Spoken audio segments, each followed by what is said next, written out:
In the beginning, there was nothing, and then, giving birth to an endless expanding existence of time, space, and matter. Now, see further than we ever imagined, beyond the limits of our existence, in a place we call the universe.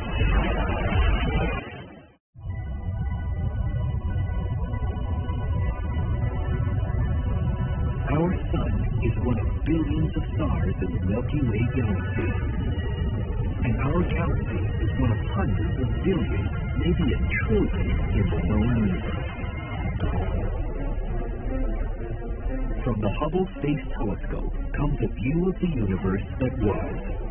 A magnificent trip through the mists of history, and back nearly all the way to the Big Bang. Each flood, each clump, each drop of light.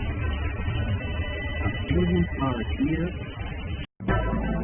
八字算命术，雅称八字命理，是基于生辰八字推断的一门占卜术。向大家推荐一位研究八字命理20余年的道长，擅长八字算命、居家风水布局、灵符法师。道长微信20882988。Trillion stars there. If you want to know our place in the universe,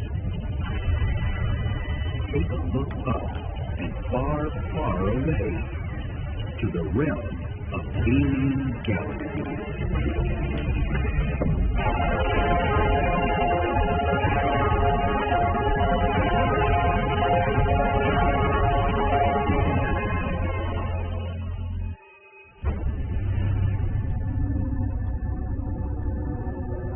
Ours is a universe of motion, expansion, light, and blackness. We think the universe is about 13.6 billion years old. So just to put that in context, the Earth and the solar system is just over 4 billion years old. The universe is just over 3 times older than the Earth. Across the vast reaches of the interstellar void, distant stars are held together by the long reach of gravity's unyielding grip. Over billions of years, these stars have come together to form galaxies. A galaxy is a collection of 100 billion or so stars, and these stars are by no means touching each other or actually anywhere near each other compared to their sizes. They're very, very far apart from one another. Something that blows my mind about galaxies is what monsters they are. They are incredibly huge. They're the sum of the size of a period on a page, the dot of an eye. Our galaxy would be the size of the continental United States. So they're gigantic. Astronomers have always known there was something special about the band of stars and dust that seemed to encircle the night sky above them. It's our galaxy, a white smudge they call the Milky Way. That band of light is the collected light of hundreds of thousands of stars that you can't see individually with your eye. And that was named by the Greeks. They thought it looked like a Milky River, so they called it the Milky Way. There are 100 billion stars in our galaxy, and there are 100 billion galaxies in the observable universe. That's more stars in the universe than grains of sand on the beaches of the Earth.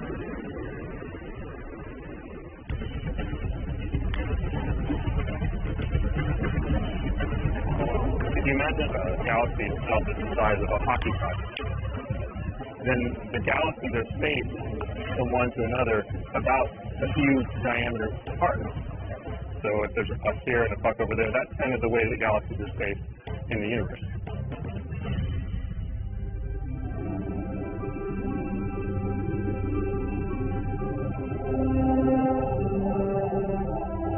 Pictures from the Hubble Space Telescope show the wide variety of alien galaxies. The Sombrero Galaxy, also known as M104. One of the most massive objects in a gigantic cluster of galaxies, the Sombrero Galaxy, contains nearly 800 billion times as much mass as our Sun. Compared to the Milky Way, Sombrero has a much larger bulge relative to its highly round disk.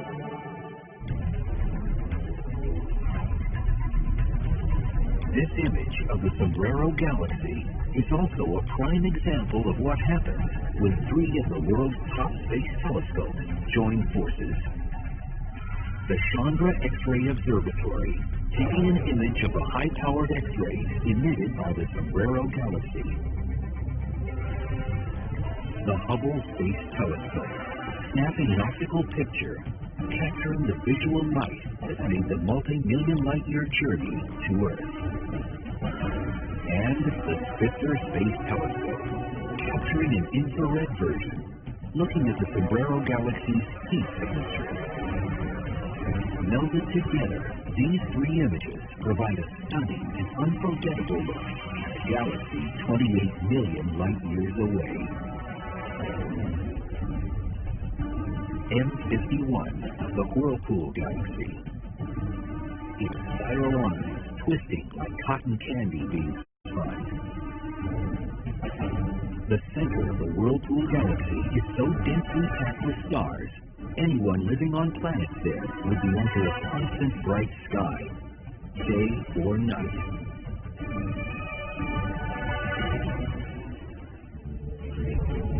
Centaurus A, a galaxy sending out massive amounts of radio waves. Think of it as an interstellar broadcaster, beaming its signal throughout the universe all day, every day. It's the closest of the so-called active galaxies, galaxies that pour out tremendous amounts of energy from their cores. This is the Hubble Ultra Deep Field image.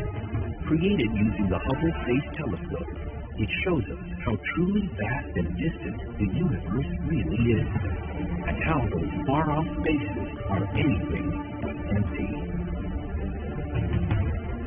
When you look very deep in the universe, you're looking back in time. So you're looking back at galaxies right back to when they were very, very young, when they were only a few percent of their current age. So the Hubble Ultra Deep Field is really like a time tunnel that gives us a glimpse of galaxies as they were before the Earth even existed. The Earth is 4 billion years old. We're seeing galaxies as they were 13 billion years old. So the light left these objects before there was any Earth at all. The nearest large galaxy to ours, the Andromeda Galaxy, is about 2 million light years away. So the light from the Andromeda Galaxy takes 2 million years to get here. So we're seeing it as it looked 2 million years ago. And that's one of the more nearby galaxies. As we look farther and farther out in space, then we're looking farther and farther back from the sun.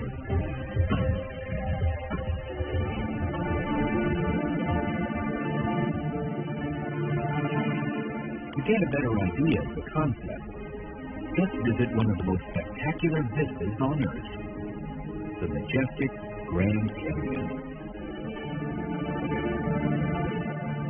As we look down the layers, you get older and older rocks, and we can tell what the different environments were. We can actually look at the geologic history of this area over time, and in essence look back through the environment that was located right here, back over hundreds of millions of years in the Earth's history. So by looking at stars that are further and further away from the Earth, astronomers can get an idea of the evolution of the universe. From the earliest days of galactic astronomy, observers noticed galaxies came in a variety of shapes and sizes. The two main types of galaxies are spiral galaxies, like our Milky Way, which have spiral arms and a thin disk, and then elliptical galaxies, which are sort of more spherically or elliptically shaped, and they don't have spiral arms. The spiral galaxies have a lot of gas and dust in them, from which new stars are forming right now. Whereas the elliptical galaxies seem to have formed their stars long ago. They don't have that much gas and dust, so they're not forming stars right now. There's also some irregular galaxies, which generally have a lot of gas and dust, but not in a nice spiral form. Detecting these far-off accumulations of stars is made easier when astronomers search for the streaming, blasting beacons found near the center of many of them. Violent and erratic hearts beat at the center of many alien galaxies, sending out so much energy they can overwhelm the amount of energy produced by all of the other stars within them. These are the active galactic nuclei. So we can look at some galaxies and we find that they have at their very centers very powerful engines that are producing a tremendous amount of light. We can tell that they're very far away, and yet they're still very bright when we look at them. So they must be tremendously powerful, dumping a lot of energy out every second. Among the most violent and powerful of the active galactic nuclei, the mysterious phenomenon called quasars. When we look at quasars, quasi-stellar objects, and see how far away they are, some of them are tremendously bright. The brightest one of them is about 1 trillion times as bright as our sun. Spectacular streams of electromagnetic energy, like beacons lighting up the sky for billions of miles. These high-energy sources provide a stunning reminder of the universe's power to illuminate. The quasar itself can be brighter than an entire galaxy. So when we look at a quasar like 3C273, the Hubble Space Telescope took some images of this, and we found that it has a big jet of material shooting out of the side of it, almost the size of the galaxy itself. These are really weird things, these active galactic nuclei. As active galactic nuclei show, space is a violent place.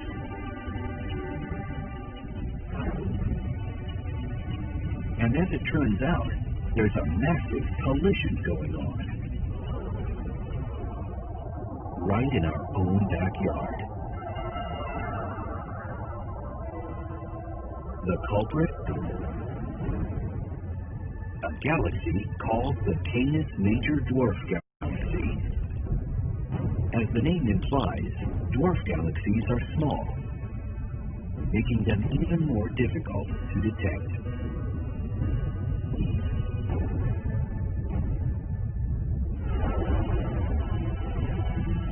Now, the Canis Major Dwarf Galaxy is taking aim at the Milky Way.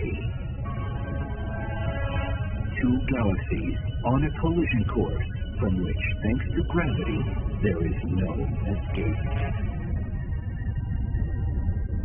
When a small galaxy comes too close to a large galaxy, the tidal effect causes it to be stretched out and distorted. So the gravitational attraction of the larger galaxy will actually pull and stretch the stars in the smaller galaxy. So a collection of galaxies that has a relative spacing compared to their size, about like the way these cups are laid out on the ice. All these galaxies would be moving through space with respect to one another. But every once in a while, one of these galaxies is going to bonk into another one. Now when that happens, the shape of the galaxies would actually become distorted and stretched out. Cups are solid, galaxies are made of individual stars, each of which feels the gravity of all the others, and they become distorted and form into tidal tails, a big swooping arc of stars in either direction. And that's how the once far-off stars from an alien galaxy, blazing through space for millions upon billions of miles, can end up blending right in with our own.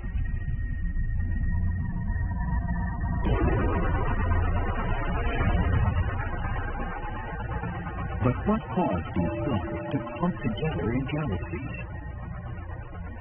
Why has the matter and mass of the universe fused into these spectacular structures? To find the answer, we have to turn our clocks back, millions and billions of years ago. Go back far enough, and you reach a point where all the matter and space and time become compressed and compacted into an infinitely small point, a gravitational singularity of infinite dimension. It's a point that exploded with a spectacular Big Bang.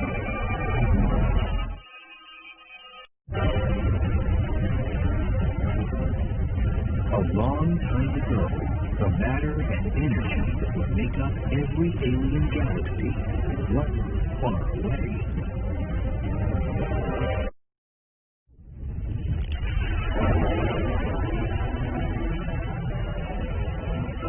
Everything that ever became an alien galaxy sprung forth from a gravitational singularity that has come to be known as the Big Bang.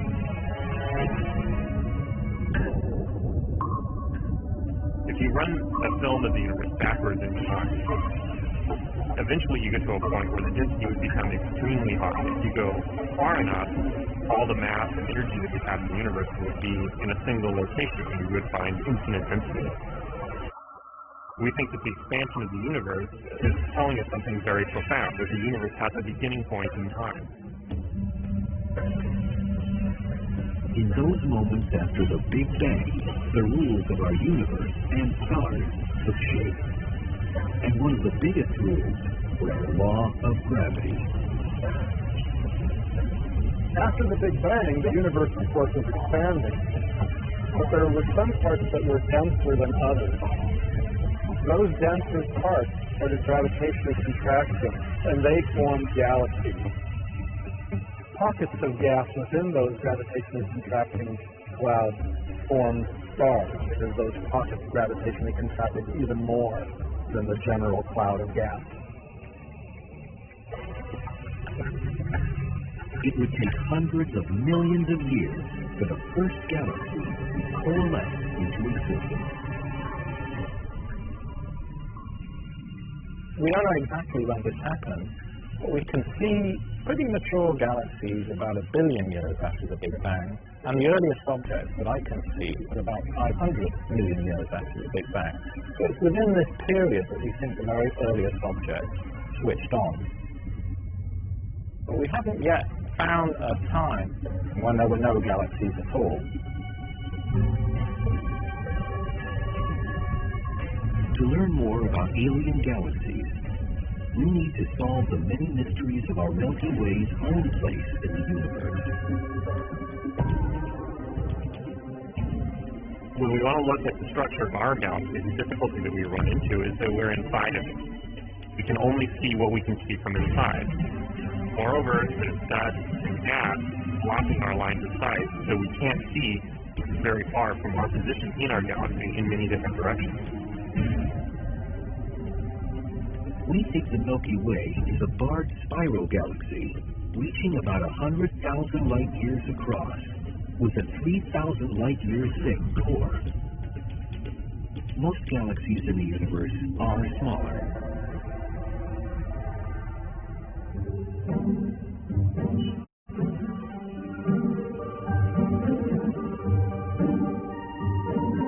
The Milky Way and many alien galaxies are like cities with a central dense core and less dense suburbs.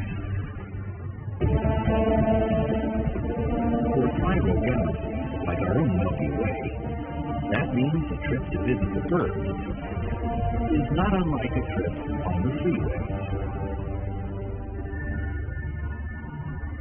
All the stars in our galaxy are orbiting around the center.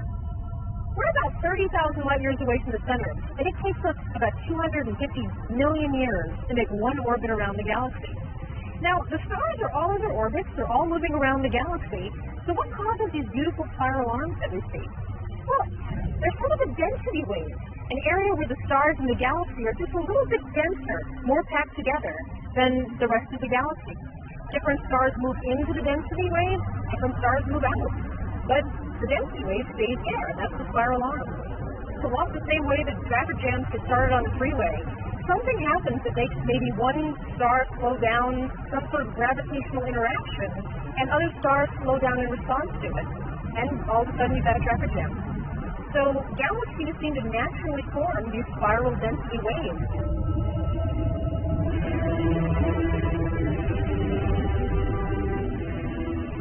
2.5 million light years away.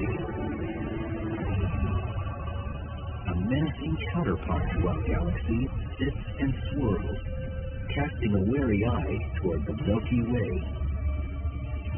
It's the dance partner for our galaxy, our biggest neighbor, and our biggest nemesis. It's called M31, better known as the Andromeda Galaxy. The Andromeda Galaxy is about the same size as our Milky Way. It's about 100,000 light years across. It's a spiral galaxy. It has perhaps a little bit less active star formation going on right now than our Milky Way, but otherwise it's quite similar. Andromeda is probably also the size of several smaller galaxies that coalesced or interacted over time. One of those galaxies may be responsible for Andromeda's double nucleus. Two huge clumps of stars found at its center. On Earth, we've been keeping an eye on our trillion-star neighbor for centuries. Persian texts from the 10th century mentioned this small cloud in the skies. But at the time, there was no way of knowing that Andromeda was an entirely separate galaxy, 2.5 million light years away. That makes it the furthest object in the universe you can see with the naked eye.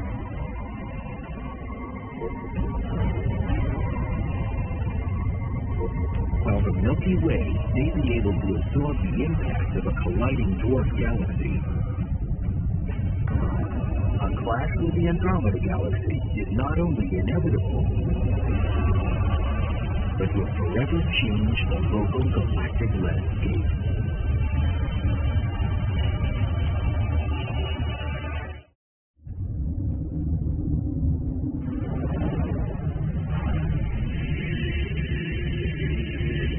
Gravity, the universe's most prolific power, is the force pulling Andromeda and the Milky Way closer and closer. And someday, in the far-off future, these two spiral titans will collide. If you look at the Milky Way galaxy and the Andromeda galaxy, the nearest large galaxy to us, they're actually approaching each other at a fairly astounding rate, several hundred kilometers every second. They're very far apart right now, but in the next few billion years sometime, they will be right up against each other, and so a collision is in a sense imminent. Probably no stars will physically hit each other. There's just so much space between the stars. But when Andromeda collides with us, it will have a huge impact on the Milky Way.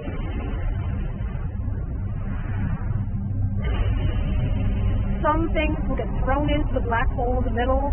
Some stars will get drifted off and thrown away into space. So it'll be dramatic. And the entire night sky will change. The constant motion of alien galaxies, as the time frames evolve, may be hard to comprehend.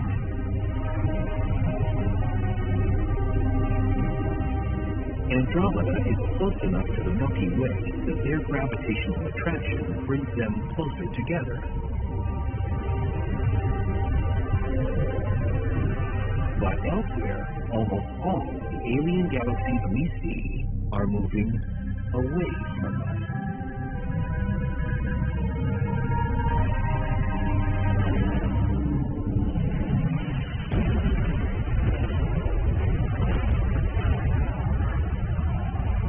In our common experience, like an exploding bomb, everything explodes away from a center.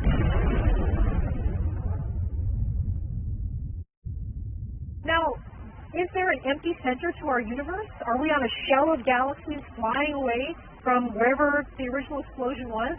No. And that's the amazing thing. In our universe, space itself is expanding. Every little bit of space, the space right here between my hands, has a pressure to expand. It's this expansion, first detected by astronomer Edwin Hubble, that laid the foundation for much of modern astronomy. So the universe expands with time, and space itself is actually expanding. Now, if you take a one-dimensional example of the universe here, here's a hypothetical universe where I've got these ping pong balls, which are the galaxies, on this rubber hose. I can expand that hose, and all the galaxies move away from the others. See that? And in fact, if we focus our attention on this one here, the ones that are farther away from that move faster than the ones that are closer in, because there's more space, there's more tube between this one here and the distant ones than between this one and the nearby one. So that, in a sense, is a good model for Hubble's observations, that at a given time, the more distant galaxies move faster than the nearby galaxies. Notice also that no galaxy can claim that it's the unique center of the universe. Sure, from this one's perspective, all the others are moving away. But if I were to put myself on this one here, I would say that all the galaxies are moving away from that one as well. So no matter which galaxy you're on, you see the others moving away from you. That's what happens in a uniformly expanding universe. There is no galaxy that can say that it's the unique center of the universe. If you think back to earlier times, it was thought that the Earth was the center of everything. The universe and the planets and the sun all orbited around the Earth, and the stars every day made one trip around the Earth. Then we discovered that our sun was one of many stars, and that our sun was cruising around through the universe as we knew it. But this discovery by Hubble told us that not only was our planet one of many planets and our sun, one of many stars, but our galaxy was one of many galaxies, presumably like any other.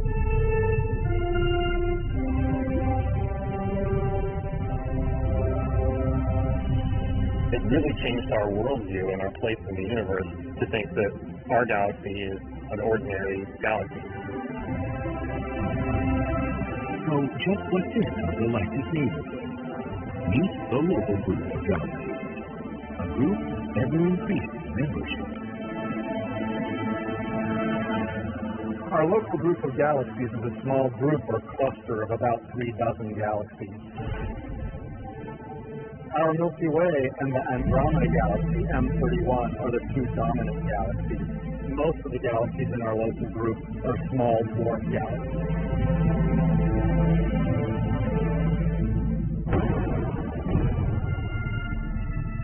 These galaxies each have collections of small satellite galaxies that are in their orbit around them.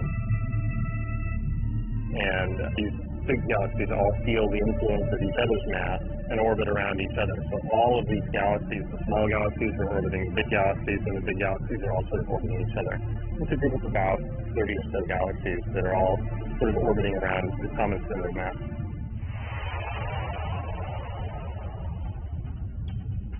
The most well-known dwarf members of the local group, 2 galaxies known as the Large and Small Magellanic Clouds.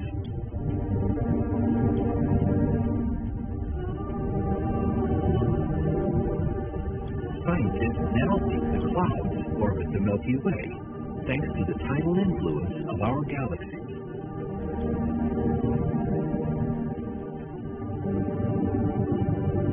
Gravity, of course, is a two-way street.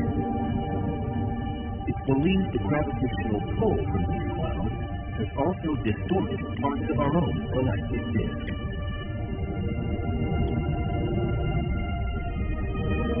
Measuring the energy that emits from the stars in the small and large Magellanic clouds, astronomers believe they are made of different stuff in our galaxy. The clouds are richer in hydrogen and helium than the Milky Way, and with fewer metals.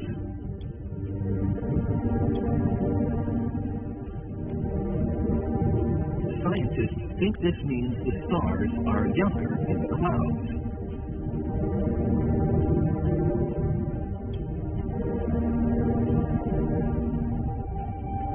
The gravitational dance between the clouds and the Milky Way has likely been going on for billions of years. But all the while, a different and much more mysterious battle is going on back in the center of the Milky Way.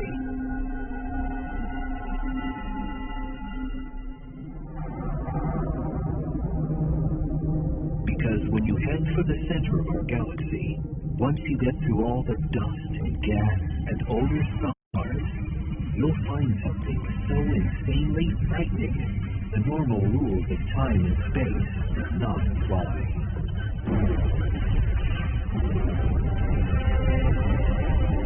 For lurking at the heart of the Milky Way, and perhaps every alien galaxy, is a massive beast with a ravenous appetite. A beast from which there is no escape.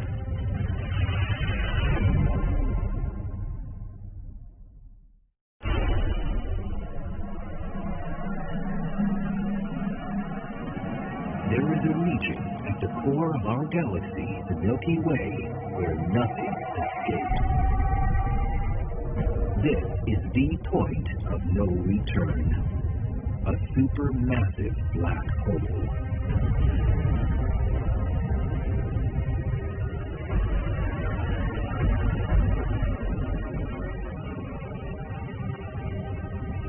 A black hole is an astrophysical object that has so much mass in such a small volume that the gravitational force is so strong that even light doesn't have enough energy to escape it. Black holes can form either when a massive star explodes at the end of its life, and the core of the star collapses into a black hole.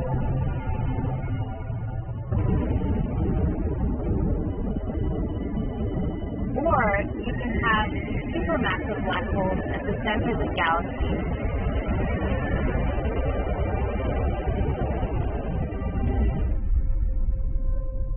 How massive? Try nearly 4 million times the mass of our Sun.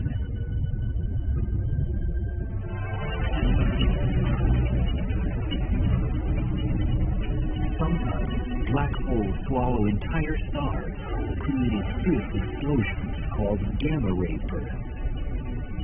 In order to emit a gamma ray, an object has to be billions of degrees in temperature, or even trillions. So we're seeing something incredibly hot. In some cases, the galaxies were as much as 10 billion light years away. And the gamma ray bursts have been so bright that if you had a pair of binoculars and you were actually looking at the right part of the sky at the right time, you would have been able to see a visible light afterglow from the gamma ray. That's using binoculars to see something that's on the other side of the universe, 10 billion light years away. Can you imagine what sort of explosion that was?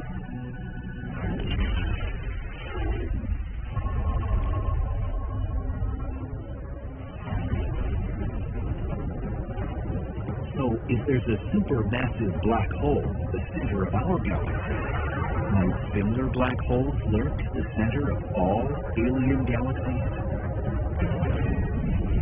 When we look at neighboring galaxies, and this is a recent result, we find that those galaxies appear to have very massive black holes in their centers, ranging from millions to even billions of times as massive as our Sun. It appears to be a very common and ordinary aspect of the galaxy.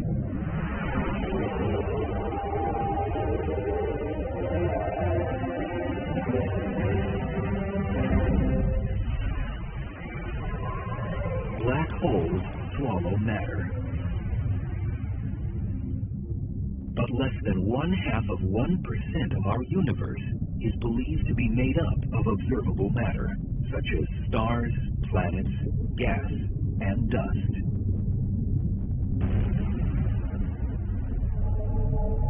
So what accounts for the rest of the stuff created in the aftermath of the Big Bang?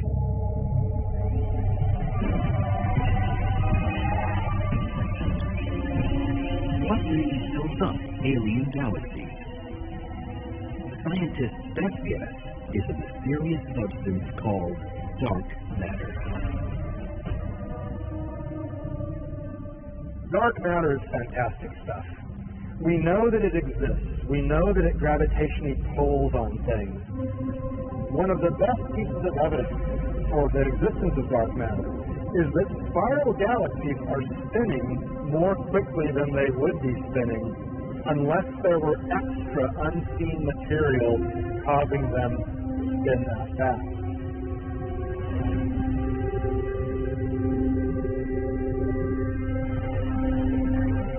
Caltech professor Richard Ellis has pioneered a new technique to create a three-dimensional map of the universe, including the dark matter.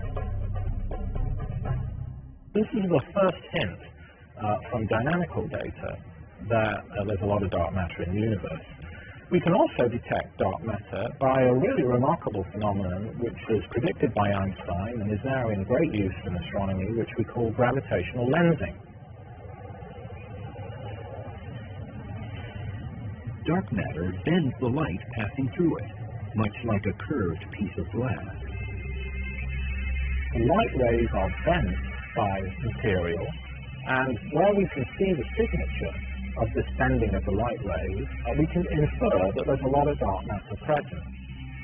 We don't have to see the dark matter directly, it doesn't shine, it doesn't scatter light, but we can infer its presence from the effect it has on light rays that are coming through clumps of dark matter. So we know that the dark matter is there, we can make maps of how it's distributed, even if we can't see it directly.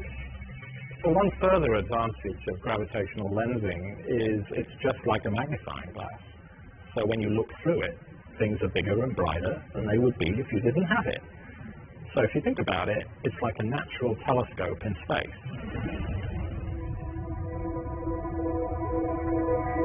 While dark matter plays a central role in the birth and evolving life of galaxies, there's another dark force partly responsible for their growth. On a cosmic scale, the galaxies are rushing away from us due to the continuing expansion of the universe. So if the universe is expanding, what's driving it? The only answer scientists can come up with for now, a mysterious dark energy. Dark energy is even stranger in some ways than dark matter. Dark energy is causing the universe to expand right now faster and faster with time. This expansion, set in motion at the universe's inception, has accelerated over the last few billion years because the dark energy that creates the movement has increased over time.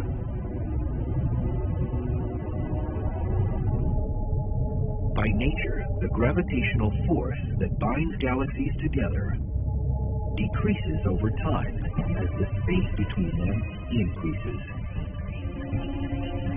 So instead of having a gravitational pull, instead of slowing down the expansion of the universe, dark energy is speeding up the expansion of the universe. And it's been doing that for the past 4 or 5 billion years.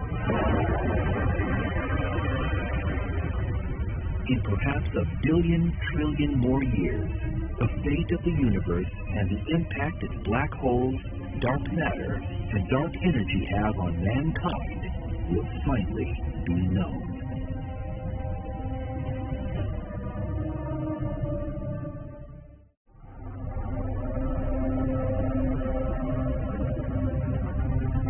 When a star gets too close to a black hole at the heart of an alien galaxy, chaos erupts.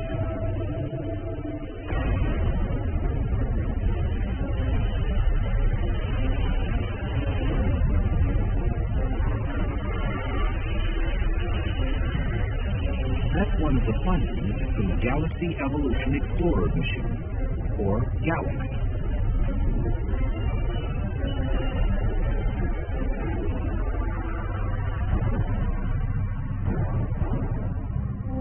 The Galaxy Evolution Explorer is an ultraviolet telescope that observes the universe at ultraviolet wavelengths.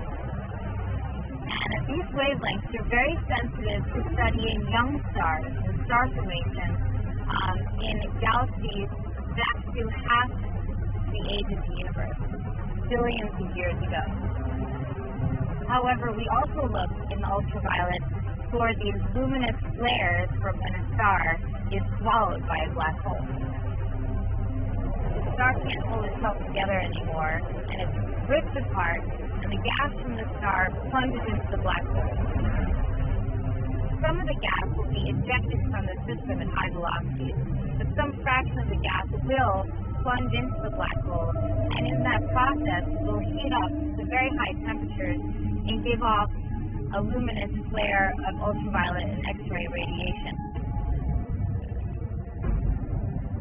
Thanks to Galax, Sufi Ghazari and other researchers were able to watch it all happen 4 billion light years away.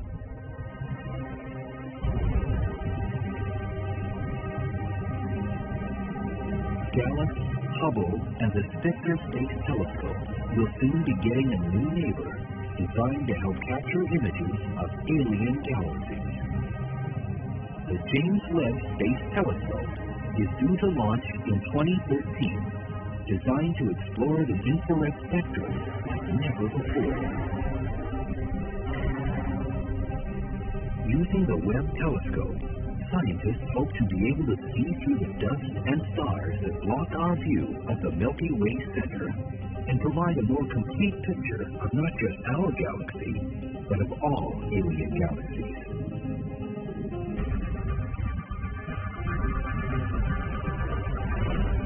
The James Webb Space Telescope differs from the Hubble Space Telescope in two respects. Firstly, it's more powerful, it's a bigger mirror. Secondly, it is actually working at slightly longer infrared wavelengths. What Hubble and Webb have in common is the power to see beyond atmospheric turbulence that prevents astronomers from getting picture-perfect images from 99% of the sky. Earth's atmosphere is turbulent. It blurs out images from stars. So if the Earth has an atmosphere, we would see stars as basically really perfect dots of light. But what happens is that because as the light passes through the atmosphere, it's distorted, it turns into a fuzzy blob. It turns out there are two ways to fix it. One way is to go into space. The other way is to instead fix the telescope on the ground so that it removes the effects of this turbulence. And that's a technology known as adaptive optics. Adaptive optics measures the image of a galaxy by the way its light reflects off another lighted object, like a nearby bright star. To do adaptive optic sensing, you need a very bright star, because of course you're making measurements of the atmosphere hundreds or thousands of times per second. So you need something bright to look at. Most stars are not bright enough to do this. At observatories like Keck in Hawaii, adaptive optics uses a laser beam to help create the light needed for the snapshots. You can point anywhere you want on the sky, and so instead of looking at only 1% of the sky, you can look at most of the sky with very, very high resolution, very sharp images.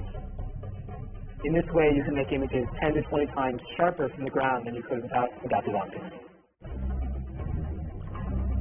It's just another tool in the kit, of course, designed to bring the fantastic reaches of alien galaxies back down to Earth.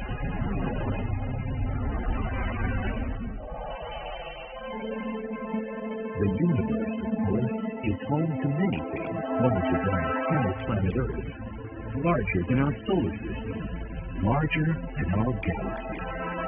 To think that our Milky Way is one of hundreds of billions of galaxies in the observable universe, it really makes you feel like you're a part of something much larger than our small planet Earth. Like it or not, this is our place in the universe. Speck on a speck on a speck, just one tiny blue-green oasis of life, swimming in a vast ocean of alien galaxies.